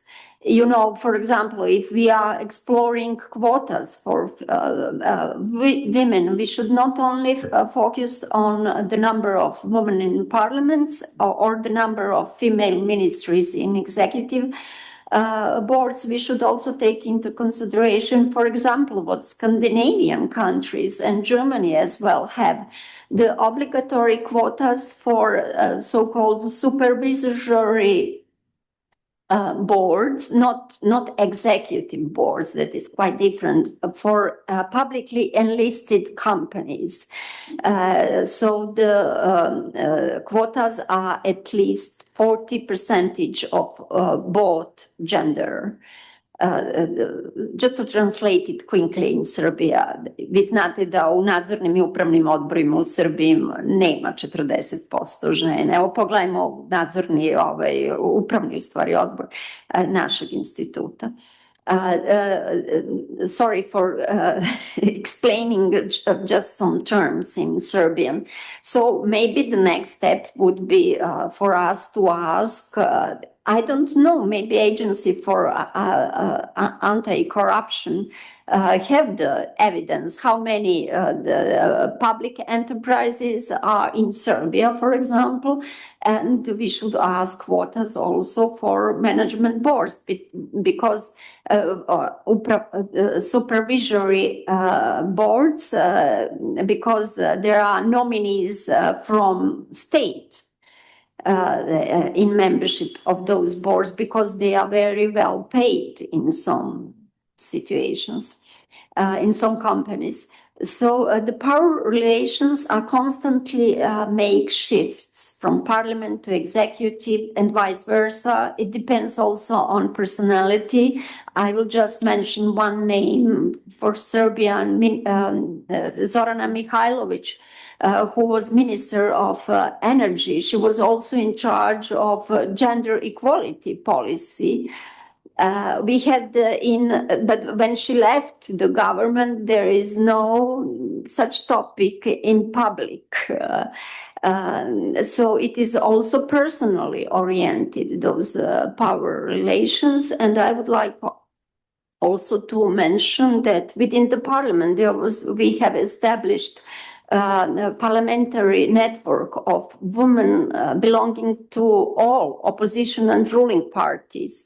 But thanks to the situation, general situation in parliament and in our society, this parliamentary network is almost not working at all.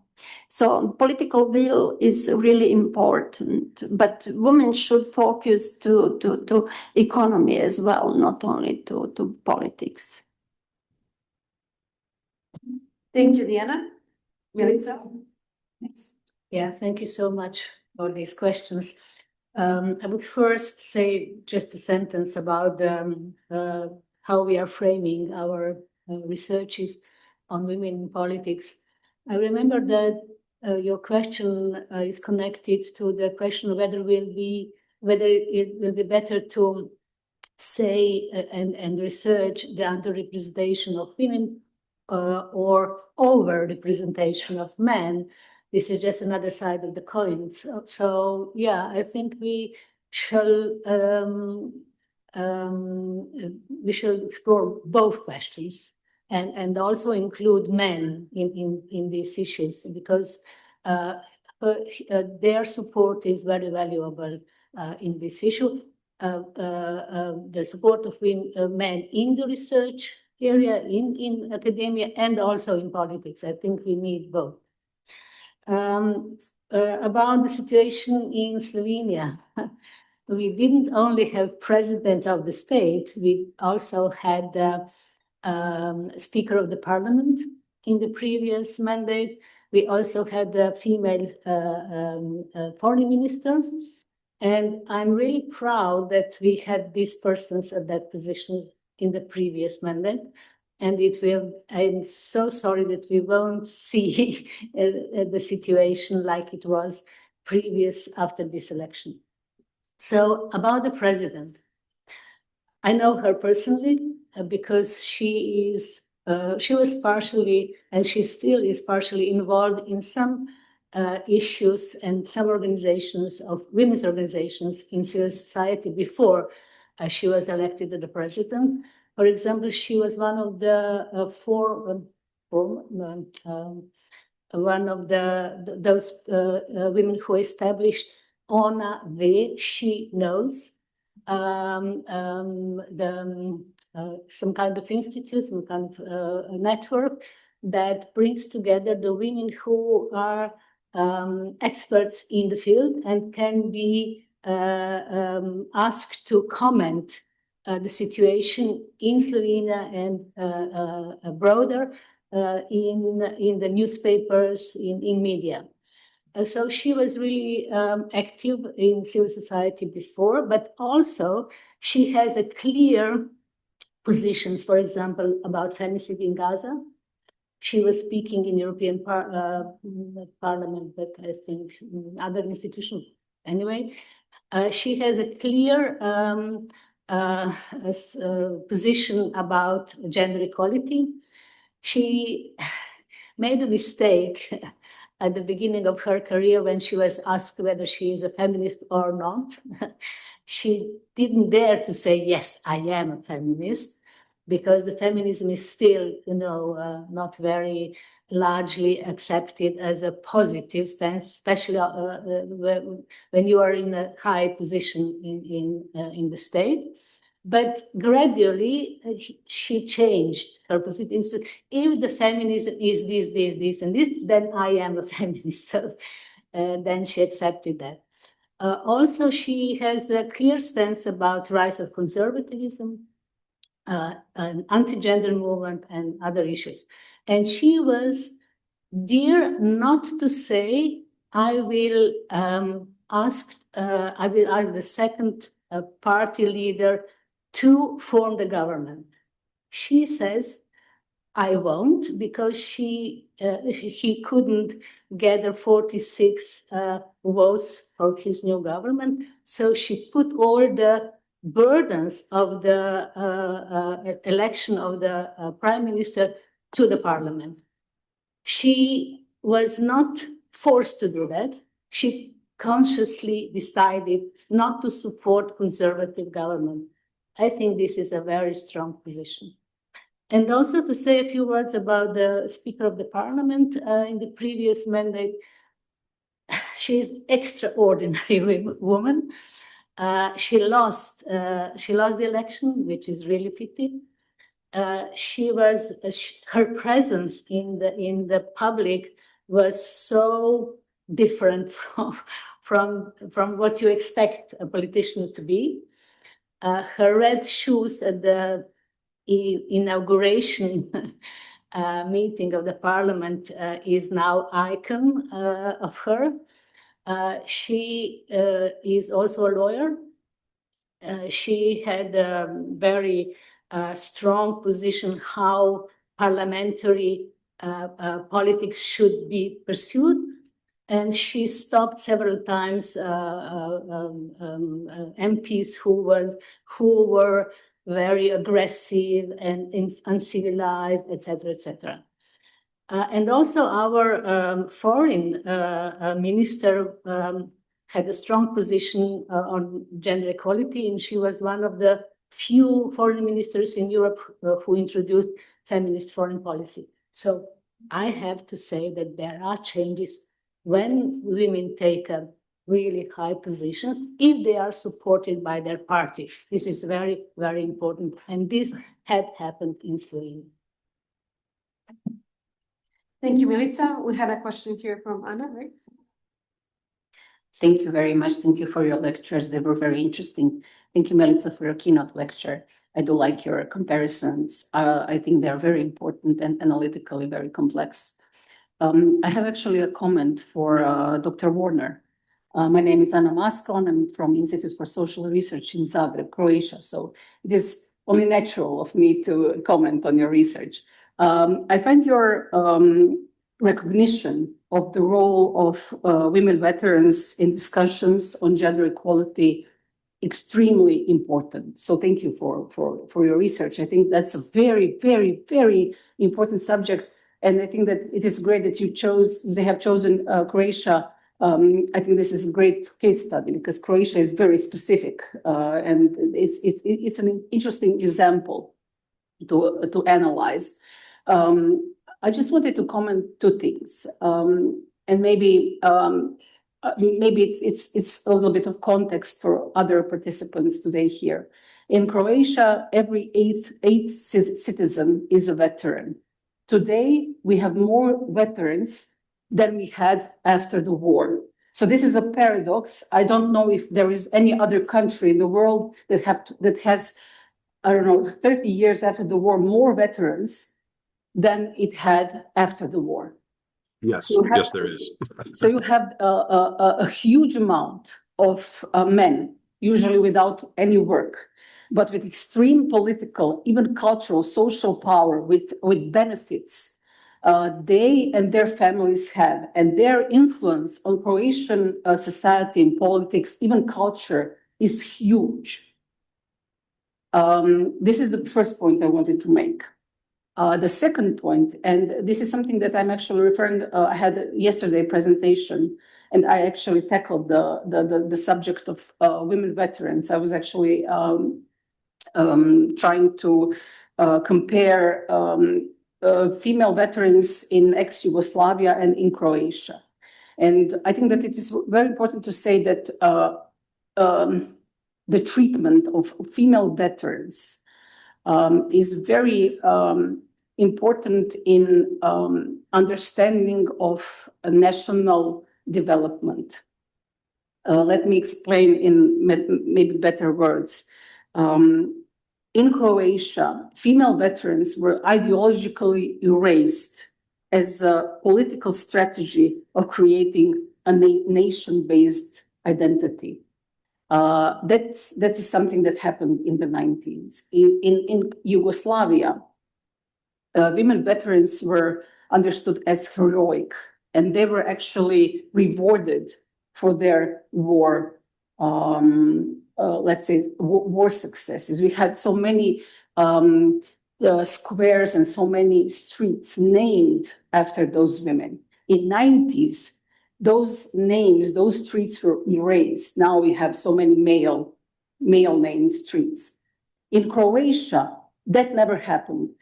After the war in Croatia in the 90s, we never acknowledged women veterans. Why? Because it was important to build the national identity on the ideas of motherhood, sacred motherhood, and especially women bodies, women reproductive capacities, and to acknowledge their role in the war as, let's say, fighting machines.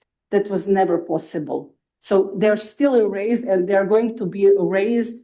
I think that's just a political strategy. It's not some, let's say, unplanned result of things that happen here. I think that's very ideological and very, let's say, strategic in that erasement, unfortunately. So yeah, just one, two comments. Charles, if you'd like to respond or say something, you're free to. Yes, just a few, in consideration of time, just a few remarks. First of all, yes, this idea of somehow you have more veterans than you actually had soldiers as the years following combat progress, that all of a sudden you start to see more veterans than you have soldiers. That's not unique to Croatia. It's also not unique to the post-Yugoslav space. I wrote early on in a popular piece talking about how this could be seen as a survival strategy in a state going through transitions or going through post-conflict reconstruction, where due to poverty, lack of training, lack of alternatives, corruption, cronyism, that registering as a veteran could be seen without justifying it, shall we say, or without condoning it or without judging it, it could be seen as a survival strategy for the men, for providing the families to retain a sense of idealized masculinity, where they can still be men and be the head of the family, and they're bringing in money. And of course, this has the knock-on effect of creating this whole problem of fake veterans, false veterans, however you want to frame it. So unfortunately, it's not unique to Croatia. With the erasure, the post-war erasure, I completely agree. I'm about 90% walking next to you with your comments and your insights from that. As well as a Croatian academic and as a Croatian woman, the subjectivity and the experiences and encounters that you bring to the table with this particular comment. However, the one thing I would kind of add a little nuance to is actually bringing it back to the presentation, where are the women veterans speaking about erasure, or are they speaking today about being in second place and how things are progressing, and allowing that visibility, shall we say, to acknowledge women's agency in kind of promoting and controlling women veteran narratives following the erasure, the dominance, the emphasis placed on male veterans. When we talk about the myths of state building, the heroics, the who fought where, this has been a big talking point in my interviews and just over beers and coffees in a number of different places across Croatia, is who can be considered a veteran. Not every single veteran handled an AK-47 at the front line. You had logistics, you had nurses, you had medical staff, you had all these other different things that facilitated what was happening on the front lines. So to distinguish between male and female roles within combat, to allow that to drive veteran status, is also one thing that I argue is an inaccurate way of utilizing the veteran term. But and finally, I'll just end quickly on this note to return it back to veterans. If Croatia adopts the language and the regulations, shall we say, around the veteran identity or veteran status, that's a better way of saying not identity, veteran status, that the UK and the US have adopted, for example, you will have an increase in veterans as women and men veterans retire out of the post-war Croatian military, they will be considered, could be considered veterans, even if Croatia hasn't been in combat or these soldiers haven't seen combat, they could still maintain and be awarded or receive veteran status. So that will increase those numbers. And again, this kind of comes down to a specific case of Croatia, where are we speaking about defenders or are we speaking about veterans? And the official translations and how those translations operate domestically and transnationally. So there's an issue of policy translation and just actual translation of terminology. Thank you. Thank you, Charles. We also have some questions from our online participants as well. So I'll read them out. The first question is from Tatina Peric-Sprojana. She thanks you for your interesting presentation. Could you please tell us more about what you have seen so far about research and literature about the effects of AI on society in general and gender equality in particular in Western Balkans? That's a question from Jana, and you can respond. Yeah. I thank you so much for the question. So in regards of AI, I mean, we have already seen a tons of literature and studies on its impact on our mental health, on education, on, for example, a lot of, especially in America, a lot of educational institutions, universities are starting to use AI or opening up to students while at the same time prohibiting it. Like it's a whole, like it's changing our like reality very much so. In regards of my topic, what I've come to realize is that when you ask different AI chatbots about women's political participation or gender rights, the answers are very interesting. I mean, you can also train it to answer more specifically to you, but if you use it without like logging in, it's very, very fascinating how it's usually in male format. So it barely ever talks about women specifically. It also downplays it sometimes or makes it a little jokey because it's trying to be conversational with you and also keep you engaged, which is also very interesting. So that I've come to very much realize how if you use it to get information, how certain information is being filtered and given to you. Well, and then we also have basically the other side, which is deepfakes and all the other also interesting. Sorry, my brain is going in a different direction because I've been playing around with chatbots specifically for this, but also algorithmic like tendencies. One thing that I find very, very fascinating is how easy it is to create like deepfakes. That is fascinating how easy that is. And how easy it is to create like smear campaigns of politicians, specifically female politicians. Like it's so easy. But yeah, I hope that answers the question. Thank you, Jana. And another question for Charles. Charles, I'll read it out, but Charles, you can see it in the chat. Thank you too for your interesting presentation. Have you perhaps seen any positive effects on the situation of women veterans in Croatia due to its membership in the EU, and whether through EU gender equality policies or any effects of other EU member states who have stronger women, peace and security agendas? Great question.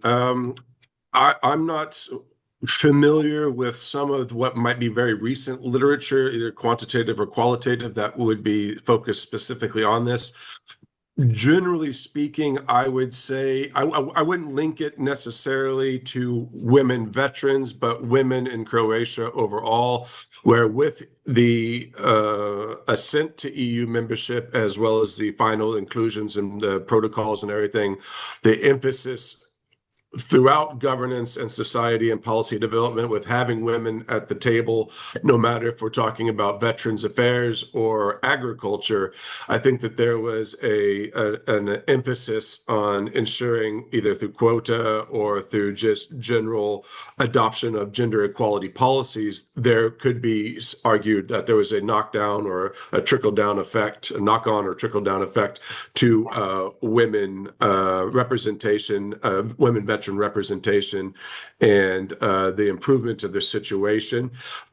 However, I think that would not necessarily be more dominant than what Croatian women veterans have already tried to initiate on their own with domestically, and that might have aligned sometimes with the EU gender policies or taken a page or two from the security and women in security narratives emerging from Western Europe.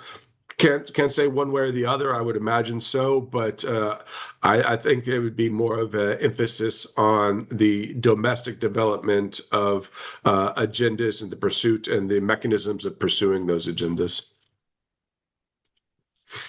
Thank you, Charles. And we have another question for Charles and Sanja from Lara Concher. Many thanks for very interesting presentations. I have one methodological question.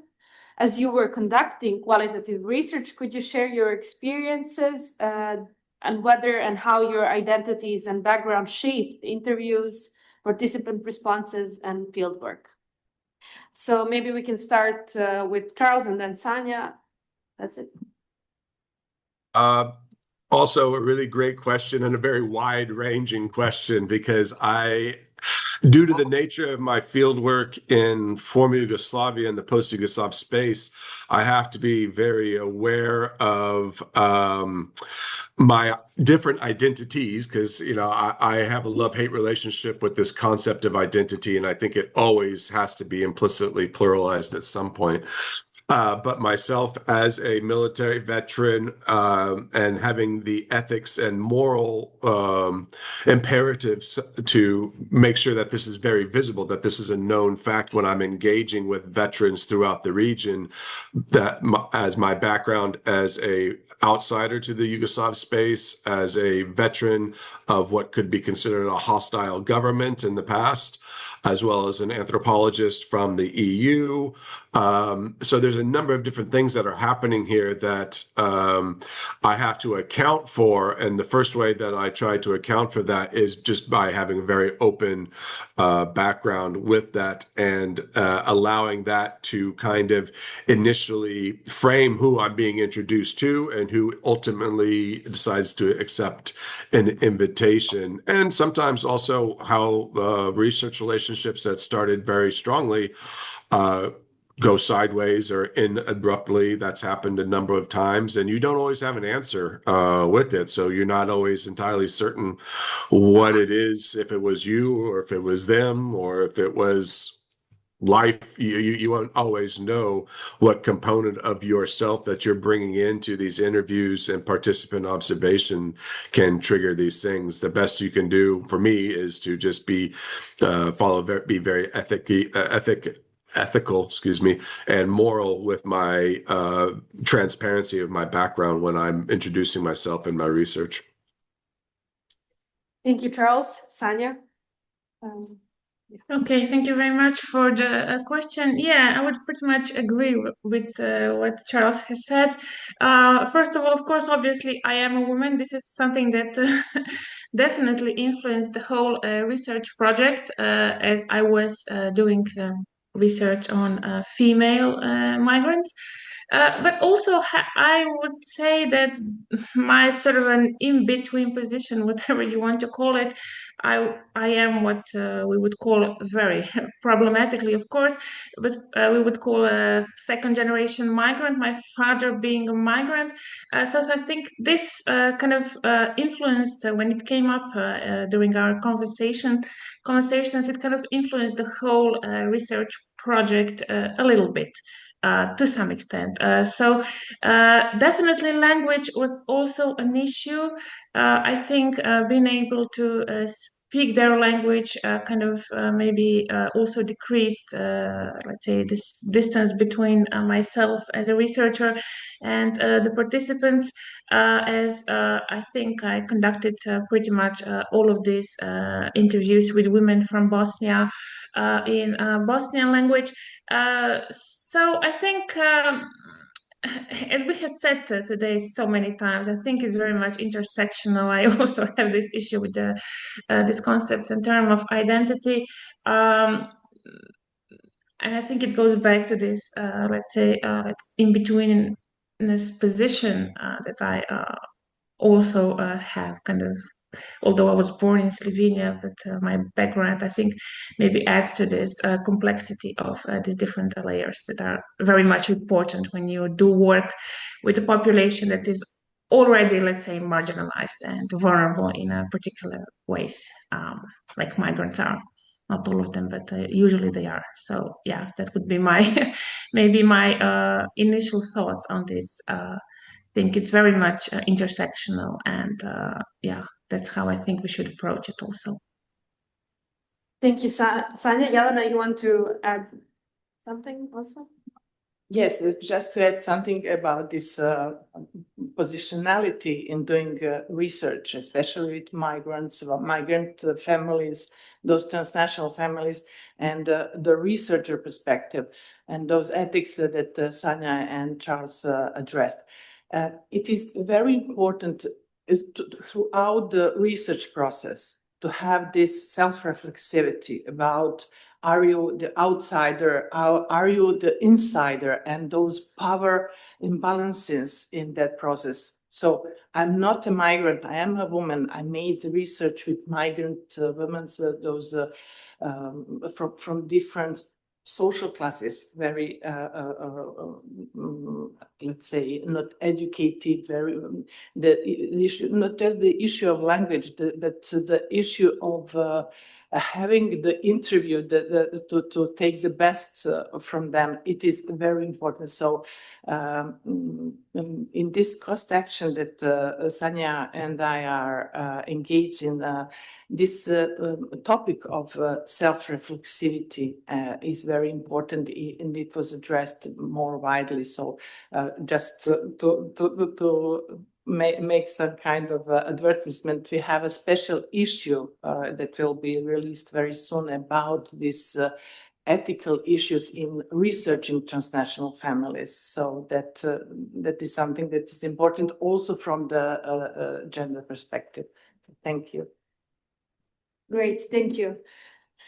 I think we can maybe conclude this session. We'll have a coffee break. I think to all of our participants, also in person and online, and all presenters, thank you very much for joining us today, and see you in the next session. Bye.